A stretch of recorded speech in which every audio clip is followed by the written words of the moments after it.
Hi, good morning, everyone. Hi, welcome to the pathology lecture this morning. I appreciate that your invitation. Last year, around this time, I gave a three lecture series.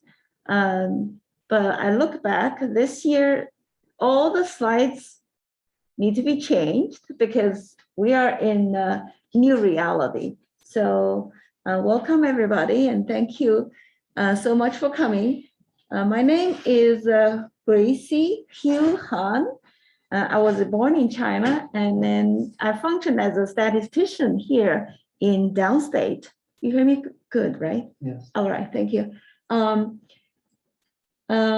had a medical background, medical degree in China, and I have been functioning in various of universities, teaching hospitals as a statistician and faculty member. So, and I personally have made a few COVID-like dash lines because we're now emerged into this real live data era.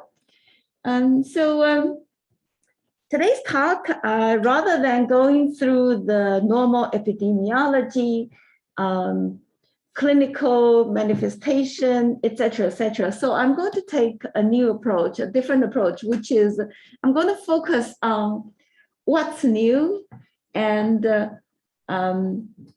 also what are we expecting in the near future. I'm not saying in the long future because everyone has been educated and you guys have been in the frontier. So of course, shout out to everyone who has been working in the frontier. Really, really appreciate it. Without you guys heroes, we could not have curbed to pandemic thus far. So we've made a greater progress. Largely thanks to you, but we have many obstacles to curb as well. So the outline today is focusing on what's new. There are two new things that happened, major things happened last week, which is the FDA and CDC has made the guideline on booster, who is eligible. And also in the future, I want to tell you that the children's vaccine is upcoming. And then also following what's new, I'm going to talk about some where we are as a background and about the tests, what is the sensitive versus the non-sensitive test, and but why are we conducting non-sensitive tests, and then Delta, mu, and the upcoming new strains, etc. So why there are so many mutants. And then another topic that is been lingering is, can we get rid of the COVID altogether? Is it a reality? And then there's some other controversial topics that who to get priority treat, and then should we reserve the resource, etc. So that's the outline. What's new? Actually, Friday, this is in the news that two View hosts on live TV before they are scheduled to introduce Kamala Harris. By the way, this is her first Kamala Harris major interview after she took the place, and she flew to New York for that matter to be interviewed. But on live TV, just 5 minutes before she was introduced to this room, two of these hosts were escorted from their table because that's happening on Friday midday.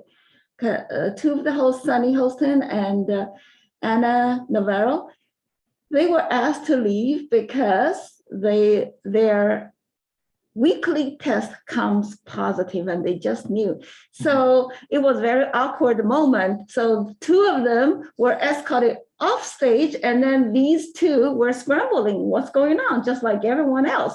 So after emergency commercial break of 20 minutes, they were told that, okay, two of them tested positive. So then after 20 minutes, Kamala Harris was interviewed on live TV, which is supposed on this table, but she was escorted to the other room and did it in Zoom. So despite her physical presence. So that has been a major news, entertainingly. But on the other hand, fortunately, their tests were false positive. So it was a drama, to say the least. So the second thing, what is new last week, which is breakthrough, is early week, the FDA panel had this 8-hour vote. Shall we give booster vaccine to everyone eligible, meaning third shot to Pfizer only? At this moment, only Pfizer is considered. It was a very heated discussion, and it's available publicly via YouTube. It's 8 hours long. It was very heated. So they kind of rejected the overall thing and only recommended to certain groups, which is the immunocompromised and the people who's 65 years and above. Then CDC follows. This is on Friday. So CDC issued their guideline, and then their CDC panel actually did not approve the people who have healthcare workers and essential workers who is at increased risk of exposure at work. But CDC director, she ignored that and then expanded to that group. And the rest of the recommendations have been approved by the panel. So I actually I applauded to the director. I think she did the right thing. And so now the guideline says 65 years and older should receive a third shot of, this is Pfizer only, by the way. We're talking about Pfizer. Moderna has not been discussed. It's forthcoming. So that's the 65-year-old, and then people who's 50 and to 64 with underlying medical conditions should. And this underlying medical condition should be discussed with your physician. So it's between patients and their physician. And then people 18 and above with underlying medical conditions may receive. And then people 18 years and up who has exposure because of their occupation or institution settings may receive a booster. And this is all of the are going to be conducted as 6 months after the second shot. So this is as of today. There's 5 reasons that the FDA did not approve the overall booster, which 5 reasons. One is it's too soon. And second, they don't see enough evidence to justify booster for everyone. Data is still coming. Current data, they feel not enough. And they would like more data and a chance to look for mistaken conclusions inadvertently. And they are a little worried about the immunity of younger adults and teens. And they think, well, finally, at this time, it's more important to get the unvaccinated for their first shot. So that is the 5 reasons. On the other hand, the NIH director and Anthony Fauci, both of them feel that it's not the end of the story, and they expect that the booster shots to be expanded in the future. first, more data is coming. And the second is that at this moment, FDA only reviewed the data from USA, but the data from all over the world, especially from Israel, they strongly suggest that rather than two-shot as a regime, which is Moderna and Pfizer at this moment, we should actually consider the regime as 3 shots. And for Johnson & Johnson right now, it's 1-shot regime. That's what they advertise for. But there's a firm belief that 2-shot should have been the regime, which increased the immunity so much more better. So it's great that the CDC and FDA has taken this snapshot and recommend booster, but since they are such a rigid institution, so they want to be safe, then sorry. However, personally, as a big data scientist, I have been tracking the coronavirus since 2019. You know, I'm from China. So in 2019, end of the year, I give a lecture to infectious disease, which is where I work in SUNY Downstate. At that moment, I warned them of a potential pandemic, etc. And I personally have been collecting, and also I recently have been educated by big data. I personally collect the data and then push out web data to the web. So I think medicine is a very conservative area, but we are now in the much faster pacing era. So I firmly believe that 3rd shot should be administered. So I want to, I want to jump into COVID in children, because this is such an important topic, given that all children are now back to school, and many of you may have young children at home. So the current situation in COVID in children is that 25% of the hospitalization are due to children's COVID disease. And children's COVID disease are usually mild, but there's that rare disease, MICS, that it can be life-threatening. However, from the limited data of after the semester, it looks like that the COVID activity at school mirrors the community transmission so far. So schools are doing a great job of keeping social distancing and wearing masks, all these nationally. So the children get to their COVID most likely from their community, from their home and other places, not that likely to be from school. And staff to staff transmission, more likely than student to student or student to staff. And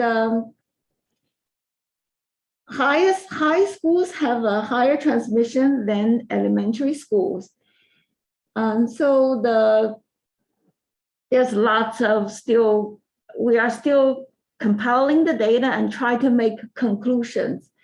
But it looks like the school who are residing in a high proportion of unvaccinated community has higher rate than school has reside in a good proportion of fully vaccinated community. So all in all, still looks like the transmission is from community and less from school. And also school does more testing. Actually, in England, they have this test to stay strategy. So they have much more abundant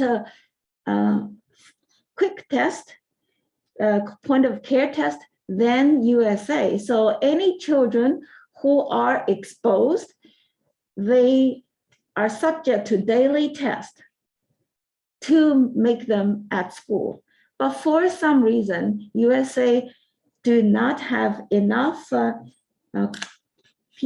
test kits to conduct it. So at this moment, we are still relying on vaccination and children to social distancing. And related to that is that in New York City, the staffs are supposed to be mandated to be vaccinated. That's as of today is actually Monday is the deadline, but I think that has overruled. There's a emergency injunction by the judge so that this remain to be seen. So this is not, at this moment, is not 100% mandated. Okay, moving on to children's vaccine. The good thing is that children's vaccines are coming. When I say children's vaccine, I mean, at this moment, Pfizer only, and of course, Moderna follows closely with Pfizer. By the way, Moderna, the mRNA, the mRNA technique for Moderna is a polished version compared to Pfizer.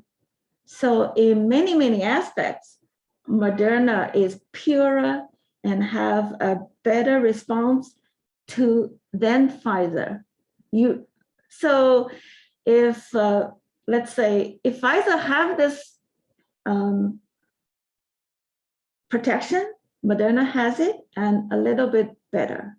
So we can rest assured that Pfizer is the only full approved vaccine at this moment because it was the first one.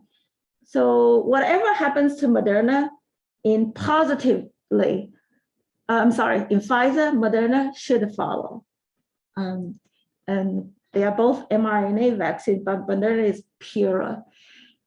So clinically, currently clinical trial is ongoing. They are using around a reduced dosage to children 5 years and up, Pfizer. And it should be concluded October. So when the data will be submitted to FDA, at this moment, it looks very, very good. So the data is as good as adults using a 30% of the dosage. So if the data is submitted, then the vaccine will be available by Halloween, so which is not that far. And then the two dosage regime will be completed for the first round by January 2020. And in terms of FDA review, there is no cut corner. So despite that, many people have the concern that this is such an expedited review in terms of vaccine. What happened was that the mRNA vaccine, that technique has been around for 15 years and up, because we know what's going on in the United States. Any drug takes 20 years to develop. That's just the nature. So the company, usually for profit, they will delay the patent as late as possible so that by the time they can elongate the coverage for their drug usage before it becomes open label. So that's how it's happened. So that gives people false notion that it should take this long. No, it does not need to.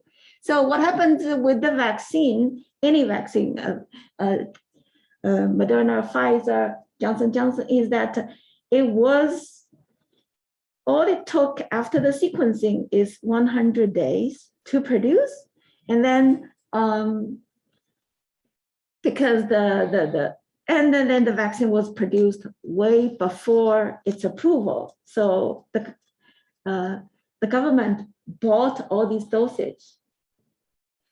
So that's the children's vaccine. So I want to also give you a status where we are now.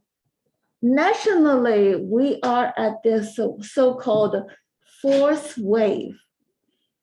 First wave, March 2020, and then second wave, summer 2020, and then third wave, late fall, and then we are now in fourth wave.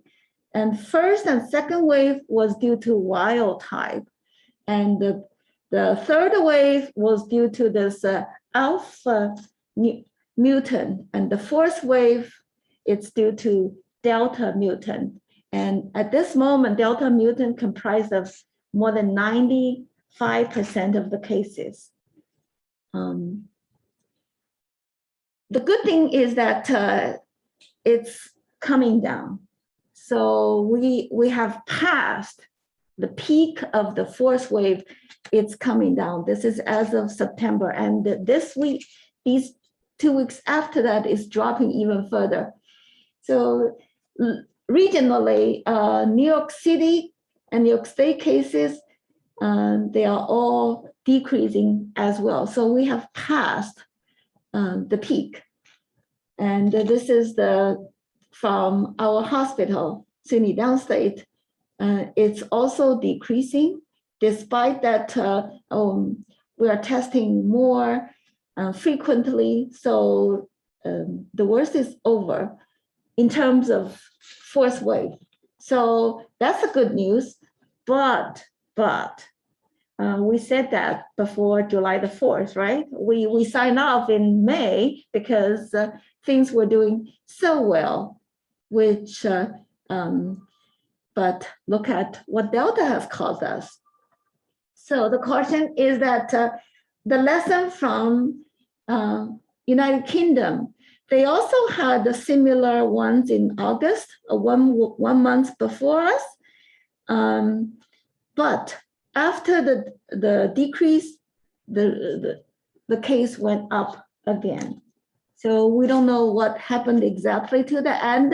The vaccine rate in United Kingdom is higher than US.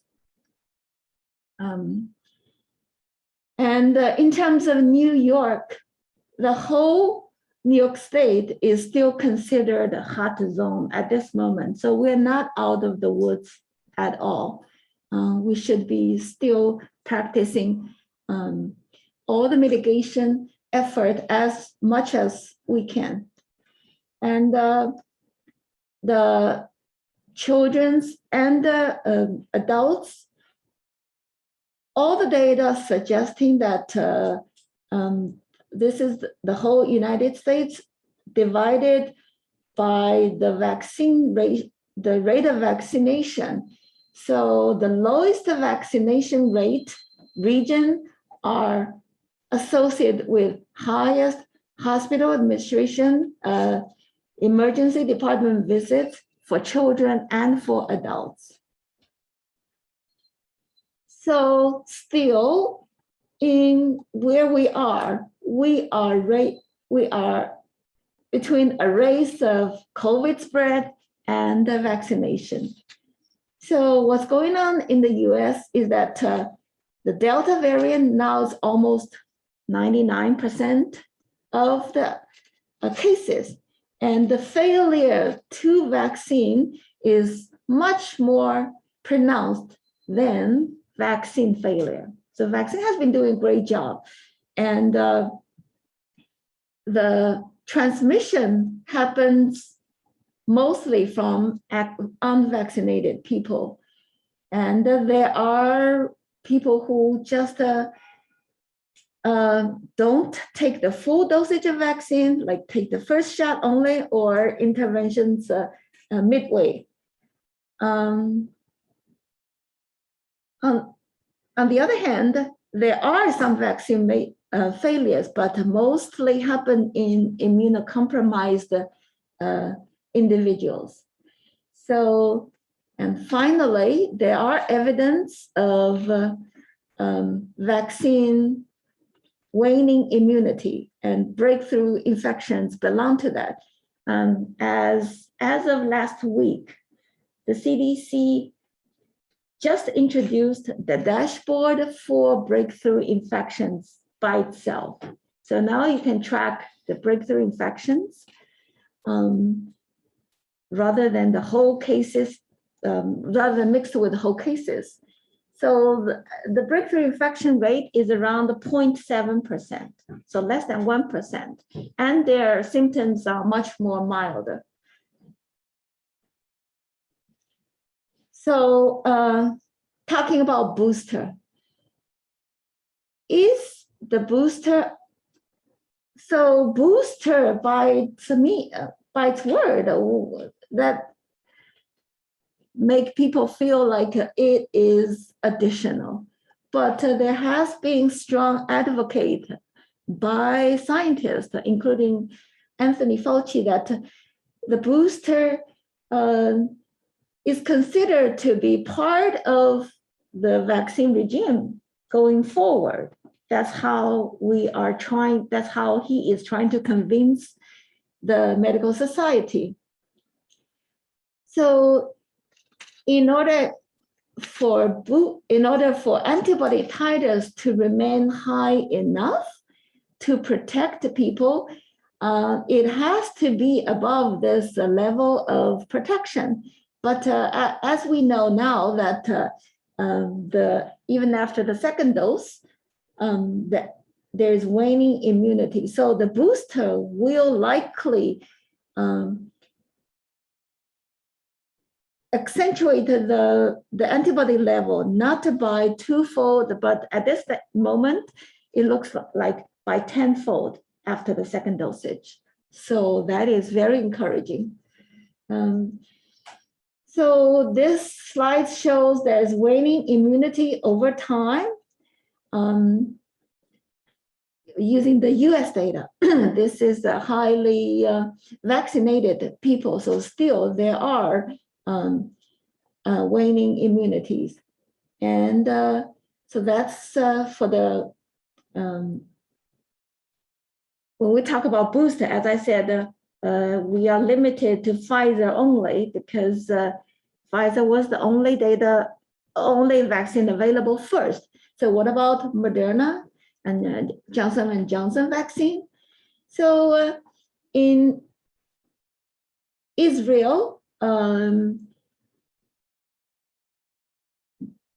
the data also shows that nowadays Israel has been adopting the 3-dosage vaccine nationwide. So they have really good data, real world data coming out that no booster and time after booster in 1 week, 2 weeks, 3 weeks, etc. Of course, it's limited to Pfizer, but as I said, the Moderna should be the same, and they have data on the Delta. So it is a real world data. So looks like that there is the data in Israel strongly support that a 3rd dosage is needed, and time after dosage makes some difference, but the given or not makes a bigger difference. So because we don't have Moderna and J&J booster yet, but I just want to talk about that Moderna, being that is also an mRNA vaccine, seems to have good immunity or better immunity than Pfizer. Could be due to that Moderna is a company that specializes in mRNA technique. So it has an improved technique than Pfizer. But on the other hand, it could also be due to now people are looking at the time difference between first and second dosage. Pfizer's was recommended at 3 weeks apart and Moderna at 4 weeks apart. So that 1 week dosage may contribute additionally of the augmented immunity. So in United Kingdom, they were forced to delay the second dosage of Pfizer and the Moderna because at that time there's not enough vaccines available. And USA was trying to think about it, but we opted to stick with the original regime. So, but due to that delay, the UK found that the delayed people have better immunity than the original regime. So the time difference makes a difference. And in Moderna, data shows that half of the original dosage for the third shot will do as good as original. So we don't need a full dosage. And in terms of J&J, just last week, the company has finished the clinical trial on the second dosage. And they have been seeing that it is 95% effective. The one dose regime shows, I remember it's around 65%. So now by second dose, it can reach as good immunity as the mRNAs. So looking forward, Johnson may change the campaign strategy of advertising the two dosage regime rather than first. And J&J, remember that our borders are porous. We can do a good job of making 100% of the people vaccine, but worldwide, the vaccination rate is not proportional. In Africa, there's only 2% that are vaccinated. And in India, they just don't have the luxury to store mRNA vaccines. So J&J is the cure for poor countries. And India, who is the biggest producer of J&J vaccine because it can be stored at room temperature and can be produced quickly and mass quantity. So this J&J really is very helpful in reducing the COVID burden in poor countries. So that is really encouraging news. So 2 weeks after Moderna dosage, it is close to 100% immunity or 95. So 91% to be. The third dose has up to 44 times or 23 times more immunity than the original. So half dosage is enough, by the way. And against all variants, including Delta, which is the purple line here. And there's a concern of shall we make the mutant-specific vaccine? Because at this moment, the vaccine is against the wild type, but the data says that it's not needed. The universal Moderna, Pfizer, it shows very good protection against Delta. So variant-specific a vaccine is not needed to be developed at this moment. By the way, if it's needed, it can be developed very quickly. All it takes is 100 days, 3 months. But of course, 3 months is a long time. And there's also this ongoing trials, mix and match. It's clinical trials is ongoing in NIH. They are looking at every single combinations of booster. And the data, as I said, is looking good. So meaning booster is mix and match will work. So for example, for the J&J vaccinated people, the preliminary data shows that they can get an mRNA booster. Actually, in infectious disease, there has been people over the past year giving us talks.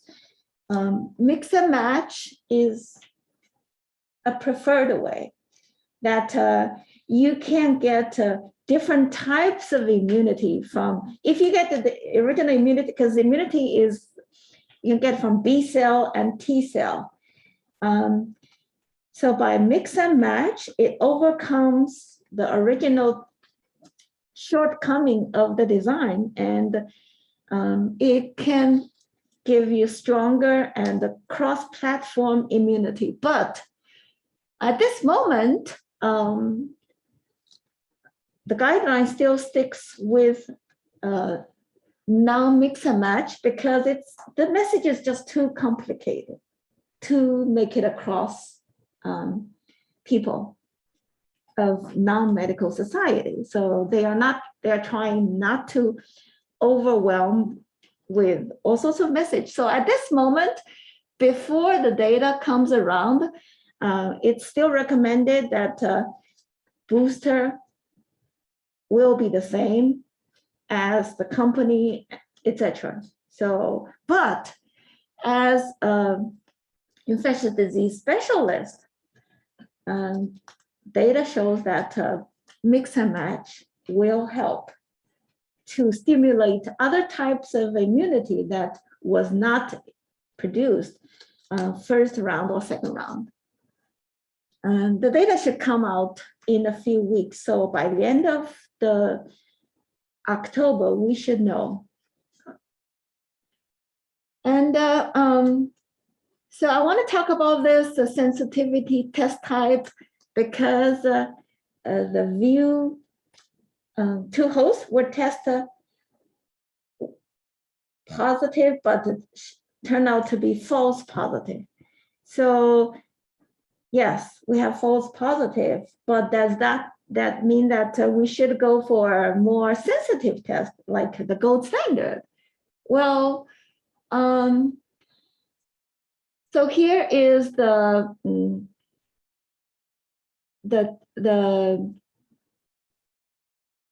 COVID.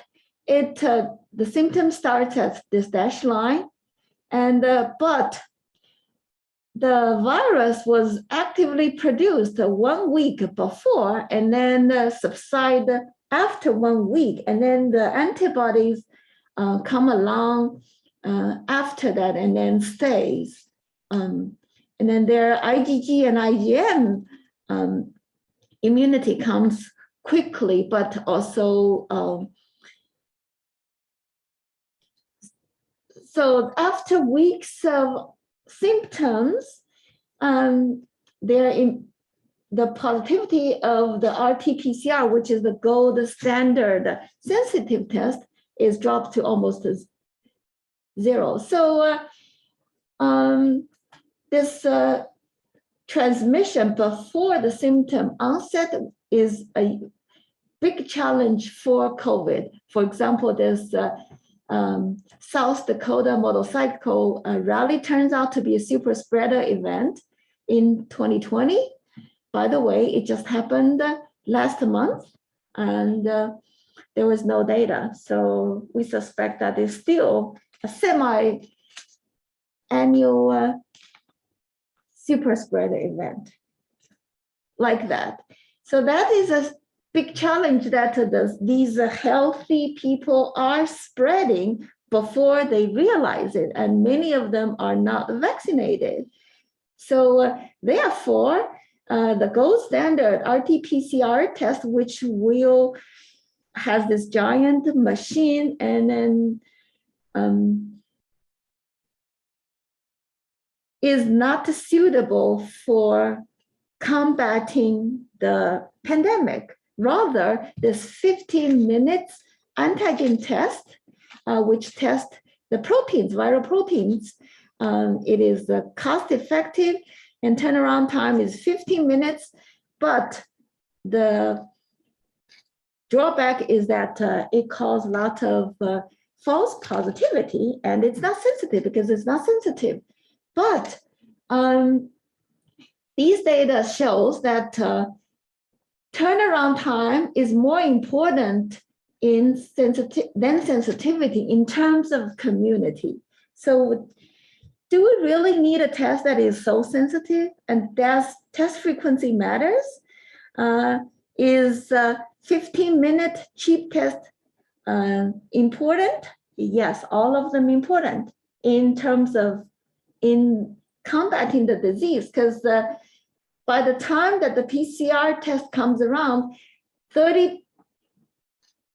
it would have missed 40% of infectious disease, another 30% of the infectious await diagnosis. So it would have missed 70% of these infections while you're waiting, while you're trying to board a plane. So that's not feasible for the community.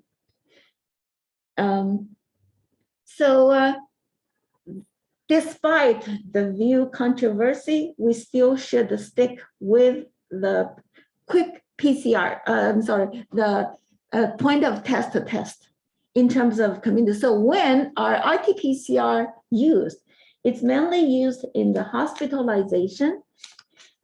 Hospitalize a patient who is going to be, let's say, going to go on surgery. So you want to make sure that he really is a COVID patient or not.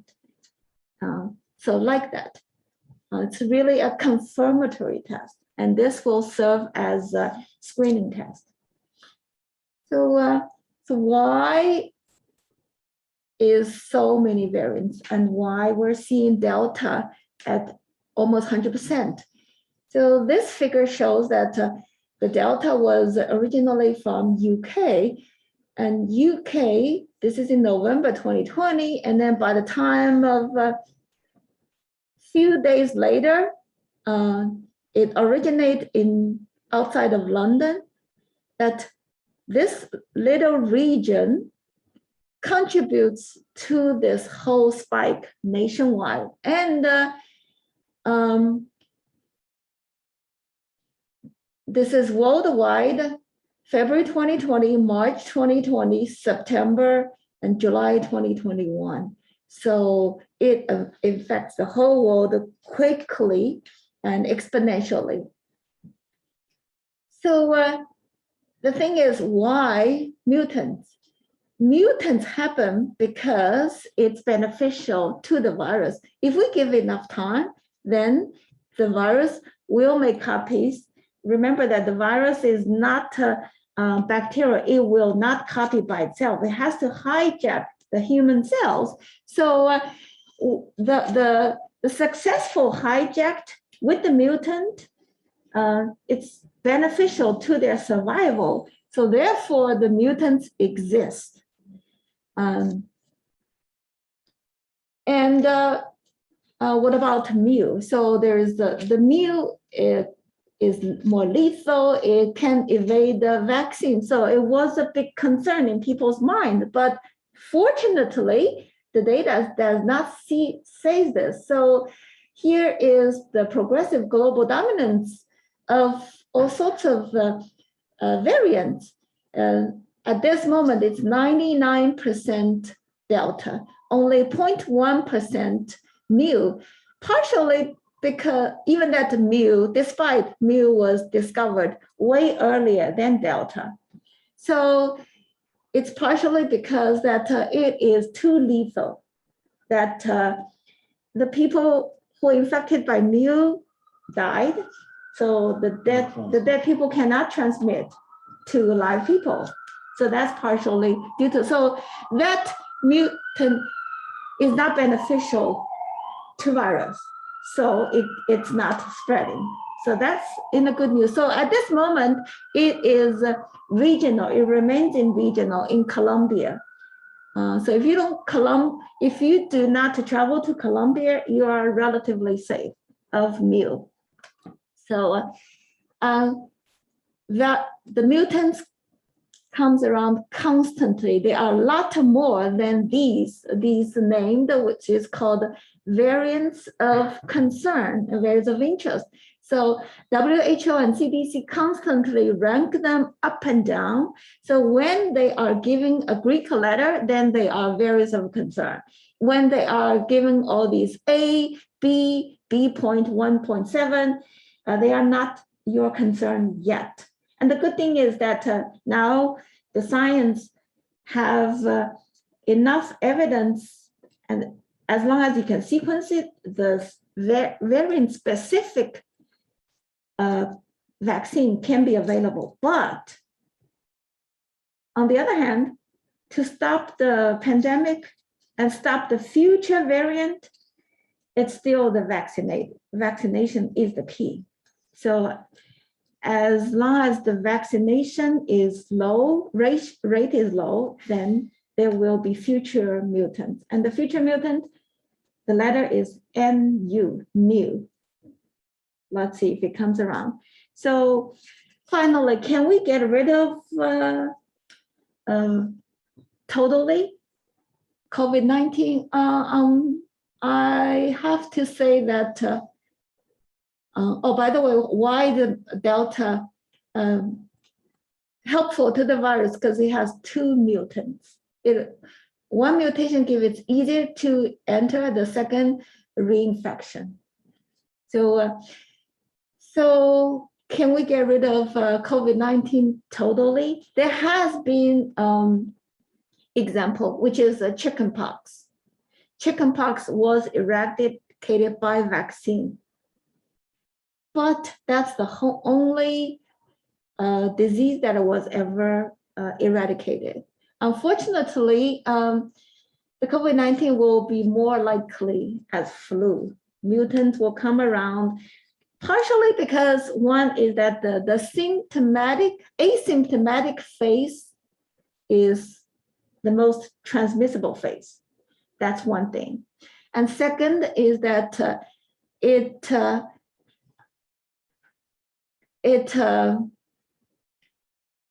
has host not only to human being, but also to lions and your pets and animals. So the zoos are rolling out vaccines at this moment to zoo animals, but it's not limited to that. So looks like that we have to live with that, maybe giving an annual vaccination, just like flu. And the good thing is that at this moment, it does not seem lethal, not lethal at all. Let's say this. So it will be more flu-like, and then now it's a flu season.